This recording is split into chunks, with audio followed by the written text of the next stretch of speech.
പേടിച്ചു പോയി. വത്സല, ഞാൻ സ്റ്റേഷനിൽ പോവാ. അപ്പൊ ചായ കുടിക്കണില്ലേ? ചായ ഒന്നും വേണ്ട. റേഷൻ കഴിക്കാനല്ലല്ലോ അവള് പറഞ്ഞു, ചായ കുടിക്കാനല്ലേ.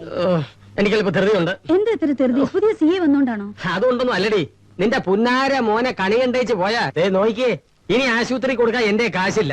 നീ പോയാ പണ്ടാര എഴുന്നേറ്റോ നോക്ക്. എന്തിനാടാ ഇങ്ങനൊക്കെ പറയണത്? അവൻ നിന്റെ മോനല്ലേ, കരക്കാരുടെ അല്ലല്ലോ. അമ്മ, അവൻ എന്റെ മോൻ തന്നെ അല്ലയോടി.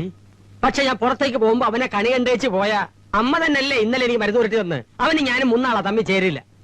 എന്ന് ഞാൻ പുറത്തേക്ക് പോകുമ്പോഴും അവന്റെ തിരുമുഖം കണി കണ്ടേച്ച് പോയാ അന്ന് എന്തെങ്കിലും അപകടം ഉറപ്പാ. ഇന്നലെ ഒരു പാണ്ടി ലോറി ഇങ്ങനെ തേച്ചാ പോയത്. നീ പോയി അവനെ എഴുന്നേറ്റോ നോക്കടി. അവൻ ഇപ്പോഴൊന്നും എഴുന്നേറ്റില്ല. പൊക്കളെ. ഓ, ഷർട്ട് മറന്നു.